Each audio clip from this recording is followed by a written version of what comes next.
Hola, bienvenidos oyentes de Radio Sefarad. De vuelta aquí en las noticias con Jorge en los comentarios. ¿Qué tal? ¿Qué tal, Alejandro? Vamos con los titulares de hoy. Netanyahu ordena a los diputados de su partido votar por la disolución del Parlamento ante la imposibilidad de formar gobierno. El presidente israelí se muestra preocupado ante la recomendación del gobierno alemán de que los judíos no lleven kipá en público. La autoridad palestina desbarata un ataque de Daesh a manos de una joven maestra de Corán de 23 años en Cisjordania. Estados Unidos anunció el envío de 1.500 militares más a Oriente Medio como medida de protección. Estos son, como les decíamos, los titulares. En una segunda parte de estas noticias hablaremos de la agenda cultural.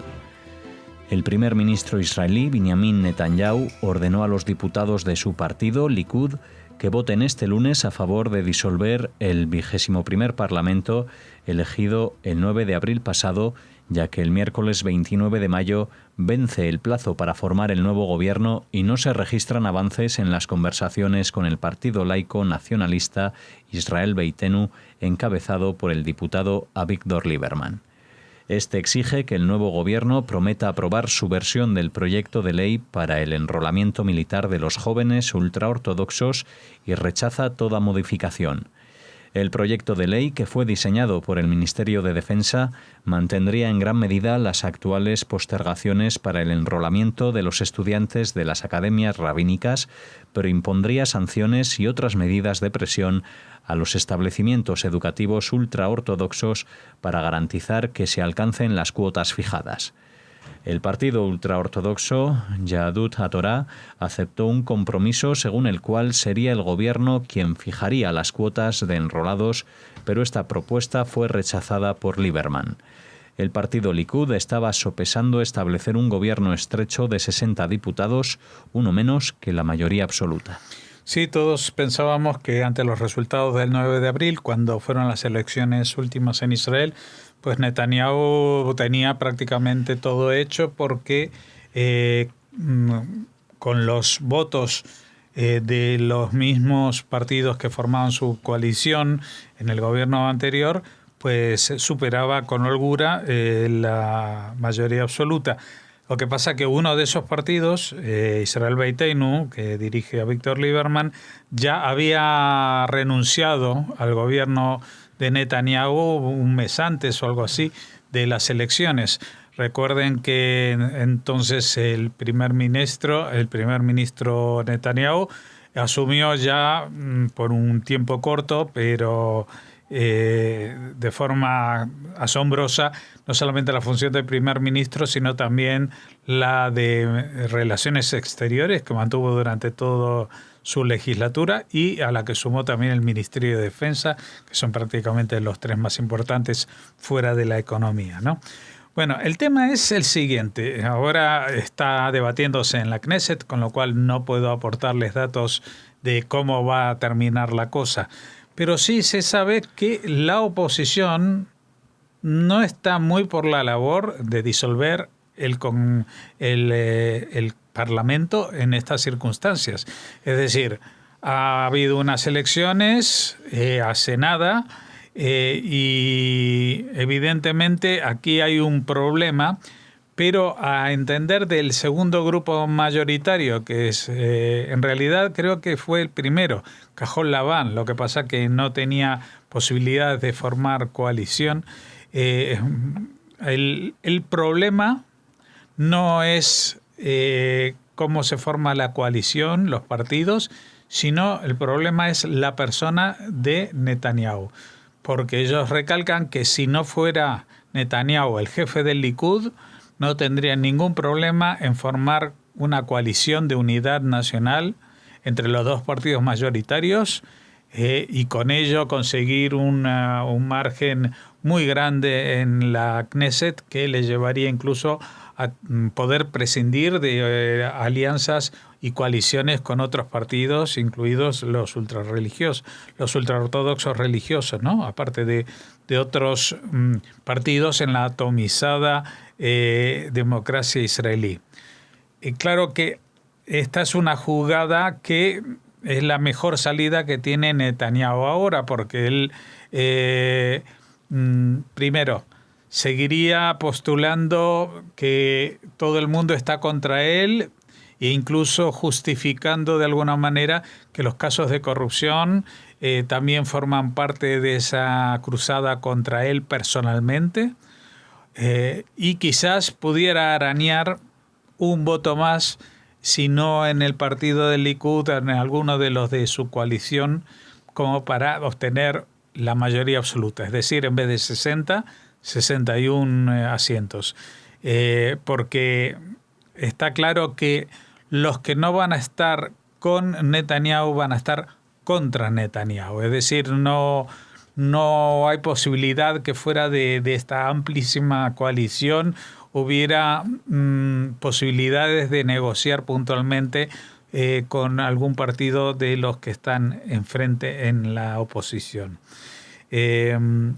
Claro que esto, como decíamos, una llamada a elecciones podría beneficiar a Netanyahu, pero también podría darse el caso de que justamente quien se ha puesto, como quien dice, gallito con Netanyahu, que es Lieberman, obtuviese más votos por justamente esta posición supuestamente valiente de enfrentar al propio Netanyahu, y entonces las cuentas no le salieran tan bien a Netanyahu, a menos que incorporase a Israel Beiteinu bajo sus condiciones. Lo que pasa es que las condiciones que puso en esta ocasión eran inasumibles, no para la ideología de Netanyahu o del Likud, sino para los socios de gobiernos de la coalición. Es decir, el Likud tendría que elegir entre los 15, que creo que son escaños de los partidos ultraortodoxos, o los 5 de Israel Beiteinu. Evidentemente no lo puede hacer. Y aunque Israel Beiteinu tenga más fuerza y en vez de 5 tenga 7, pues esto tampoco sería algo que cambiaría demasiado las tornas, ¿no? Así que la solución lógica a esto sería la renuncia de Netanyahu.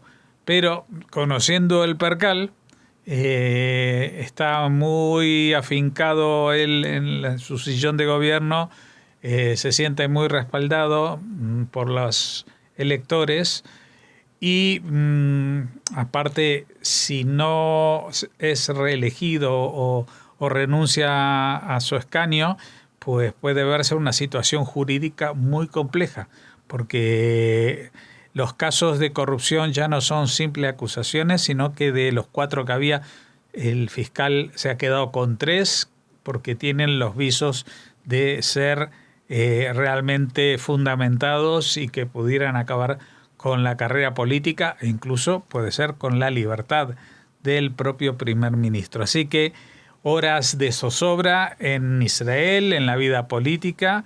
No sé si cuando hagamos la crónica con Israel Winitsky ya se sabrá algo sobre esto. Si no, tendremos que esperar a que mañana, si hoy no lo resuelven, pues se sepa qué es lo que ha pasado y lo que puede pasar.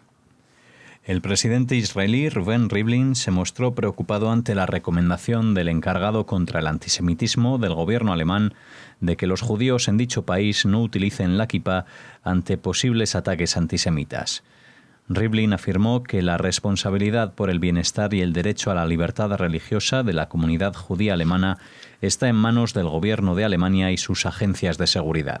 Los temores sobre la seguridad de los judíos alemanes son una rendición al antisemitismo y la admisión de que nuevamente los judíos no están seguros en tierras alemanas.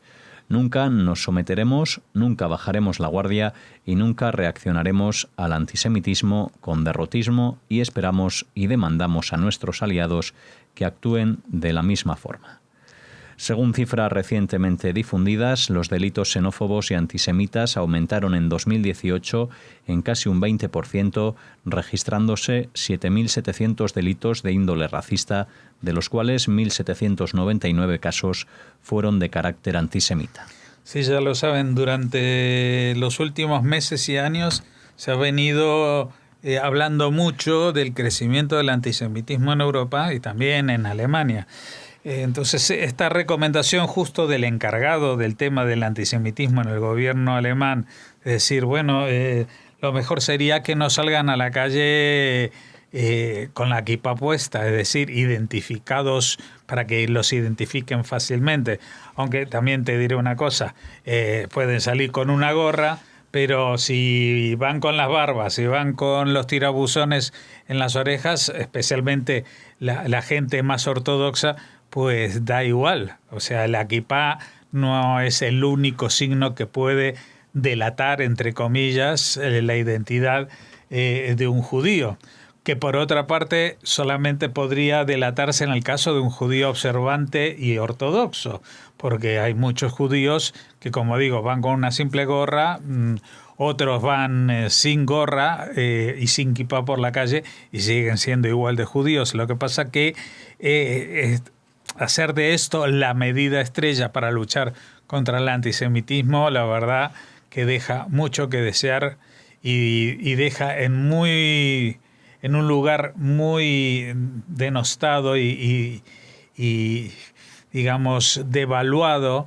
el valor de la libertad religiosa en un país como Alemania, que todo el mundo más o menos le reconoce su propósito de enmienda justamente después de una etapa tan oscura como el Holocausto. Pero lo que no pueden hacer es disimularlo de esta manera. Si tienen un problema con el antisemitismo, hay que enfrentarlo, y a veces esta forma de enfrentarlo va a ser, digamos, problemática socialmente, porque Alemania tiene un problema social con la ultraderecha y tiene un problema social con las minorías musulmanas, que tienen en común en lo político nada, sino que están enfrentadas, pero tienen en común el odio al judío, el antisemitismo, con lo cual tendrán que acudir a una solución un poco bastante más compleja para proteger, si es que así creen que es importante, y todo el mundo cree que sí lo es, proteger a los ciudadanos judíos que viven en Alemania. Si no, estaríamos realmente en una situación, como dice el presidente israelí, de rendimiento, es decir, rendirse ante el atropello de las fuerzas bárbaras y entregar la civilización a manos de estos. La autoridad palestina desbarató un ataque planeado por Daesh que iba a ser ejecutado por una joven maestra de 23 años de Calquililla, en Cisjordania. La sospechosa fue detenida hace 2 semanas y permanece bajo arresto. Su detención desató una campaña en Internet en favor de su liberación. La joven se unió al grupo terrorista tras haber sido escuchada en la aplicación Telegram, disponiéndose a una misión suicida, y desde entonces ha estado en contacto con agentes de Daesh en Siria y Gaza, que le enviaron un folleto de entrenamiento con instrucciones online para fabricar explosivos. Es maestra de Corán y asuntos sociales y decidió poner fin a su vida perpetrando el ataque. Su familia está emparentada con un oficial de alto rango de las fuerzas de inteligencia palestinas. Sí, por eso esta detención pues ha traído cierta conmoción, o bastante conmoción, dentro de lo que es Cisjordania. No estamos hablando de la Franja de Gaza. En Cisjordania, digamos que hay cierta libertad de expresión y de crítica hacia el gobierno palestino mayor que la que pueda haber contra Hamas en Gaza. Y esto se ha hecho patente esta semana, porque entre otras cosas, claro, se supone, no lo dice explícitamente en la noticia, pero sí, se supone que si esta mujer iba a atentar viviendo en Cisjordania, iba a preferir un objetivo judío dentro de Israel, o incluso en Cisjordania en algún asentamiento. Y esto es como decir, bueno, estáis sacando a esta chica tan joven, tan emparentada con familias palestinas de toda la vida, la estáis castigando porque pensaba matar judíos. Y en el fondo, aunque nosotros estemos viviendo en territorio de la autoridad palestina y se supone que somos los moderados, pues entendemos que el martirologio, y aunque en este caso no sea ni de Hamas, ni de Al-Fatah, ni de Al-Qaeda, sino de Daesh, un grupo que ya hemos conocido todos, incluso los árabes en el mundo, pues el hecho de que esta mujer quiera matar judíos, pues por eso mismo debería ser liberada de alguna manera.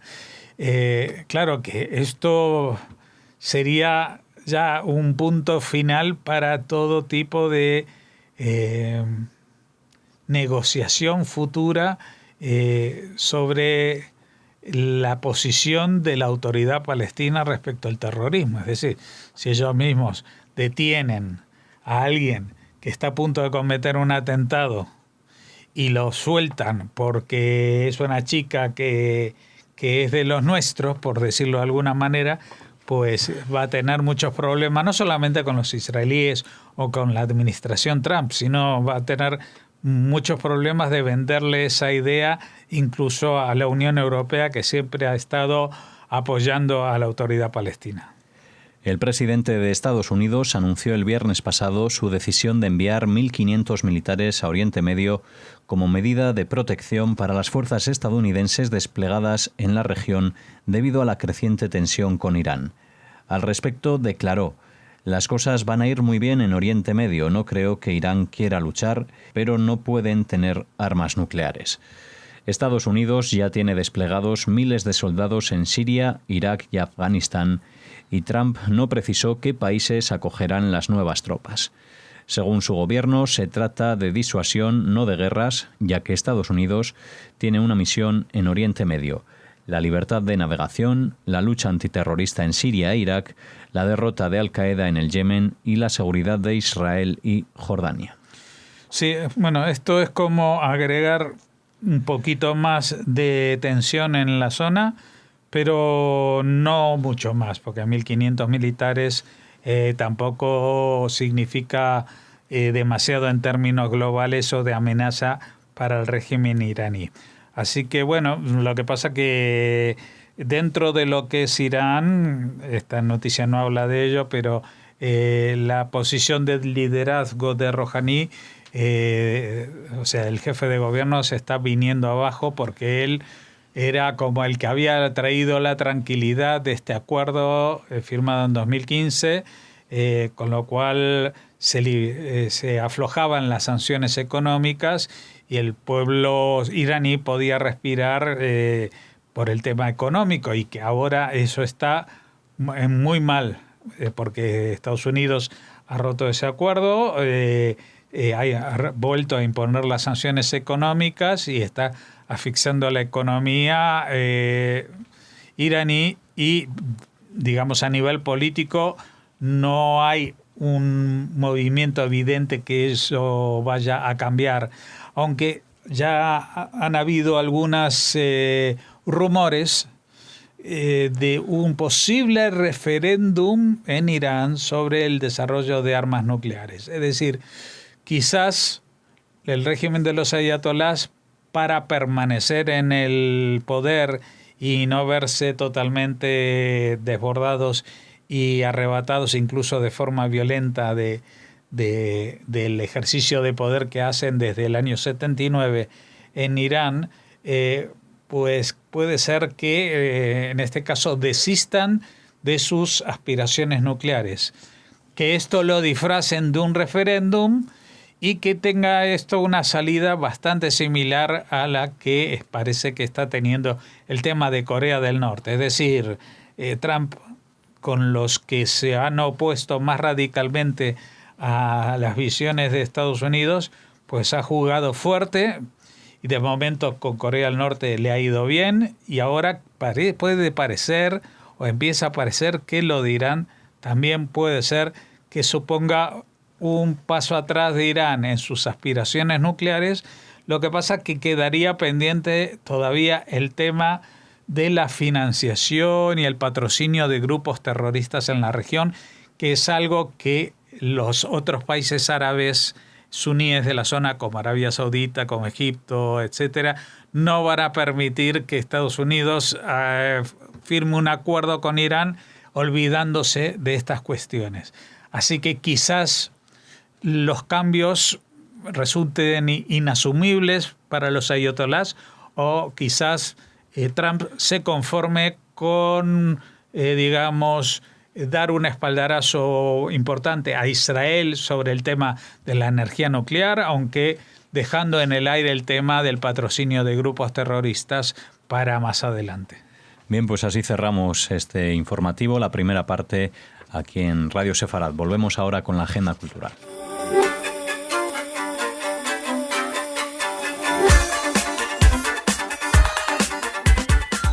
Comenzamos la agenda cultural de hoy. Hola, Raquel. Hola, Alex. Hola a todos. Bueno, y comenzamos una semana después de las noticias de los lunes que traíamos con asuntos diferentes. Hoy volvemos a estas noticias más políticas. Y más sefardíes. Bueno, más políticas, más... Al menos en la parte menos, inicial. A lo mejor... Menos distendidas. Eso sí. Pero igualmente interesantes. Y miren con qué empezamos. Bueno, ya se conoce el cartel, el programa del Festival Internacional de Música Sefardí 2019, que celebra su 18ª edición del 17 al 22 de junio. Más internacional que nunca, llega con músicos procedentes de Alemania, Uruguay, Israel, Polonia, Marruecos, Moldavia, Ucrania, Siria y, por supuesto, España. Son ya más de 25 países los que se han visto representados a lo largo de la vida del festival, la mayoría de nuestro país y de Europa: Francia, Portugal, Italia, Reino Unido, Hungría, Croacia, Bulgaria, Macedonia. Ha habido representantes de muchos países europeos, pero también de Israel, Sudamérica, Argentina, Venezuela y Chile, e incluso canadienses. Ha habido grupos canadienses. La internacionalidad del festival se ha reforzado aún más, si cabe, al alcanzarse un acuerdo de colaboración con el Festival Internacional de Música Judía de Ámsterdam, que ha creado, a petición del Ayuntamiento de Córdoba, la categoría de Mejor Grupo de Música Sefardí, cuyo premio consiste en participar en el propio Festival de Córdoba. En las 17 ediciones que lleva este festival han participado más de 80 grupos de música sefardí, y es curioso porque ninguno de los grupos ha repetido, para poder, pues abrir... Dejar paso a otros, exactamente, pero hay muchas para que se formaciones conozca. entonces en tantísimas ediciones. Incluso este año, Alex, hay música electrónica sefardí. Bueno, estupendo. Un nuevo campo por explorar. Les ponemos el enlace para que conozcan más en profundidad el programa, del que seguramente hablaremos muy pronto con alguno de sus responsables. Muy bien, pues nada, una buena forma de abrir esta segunda parte de las noticias, esta agenda cultural de hoy que continúa, Raquel. Viajamos a Israel. Miles de fotografías se han conservado en la Biblioteca Nacional Israelí, que documenta la historia operativa de los soldados de las fuerzas de defensa del país a lo largo de la historia del Estado, incluso antes, la historia de Eres Israel. La Biblioteca Nacional está dando vida a estas fotografías a través de un proyecto de digitalización que permite que los antiguos negativos se conviertan en imágenes de alta resolución. Sin embargo, la biblioteca carece de información relacionada con las identidades de los soldados y nos solicita también a ustedes la ayuda del público para identificar sus nombres e historias. El verano pasado, la biblioteca se asoció con Facebook Israel para hacer que estos tesoros culturales sean más accesibles al público, así como para continuar con la identificación de las personas que aparecen en las fotografías. Les animamos desde Radio Sefarad a visitar la página web de la Biblioteca Nacional de Israel, entrar en este archivo dedicado a las Fuerzas de Defensa de Israel, y además de ver fotos históricas, son más de 2,5 millones de fotografías las que tiene este archivo. Es una colección única. Además de disfrutar de estas fotografías, si conocen a alguien, si reconocen a alguien, si se reconocen a ustedes mismos, pónganse en contacto con la biblioteca para ayudarles a identificar a las personas que aparecen en estas fotografías, como les decimos, históricas y únicas. Muy bien, pues curioso este asunto de las fotografías. Es un artículo, por cierto, que hemos extraído de israelnoticias.com. Muy bien. Y ya para terminar y cerrar la agenda... Pues seguro que algunos de ustedes, y no todos, recuerdan que la semana pasada les hablábamos de la presencia del filósofo Gabriel Albiac en el Instituto Cervantes de Tel Aviv.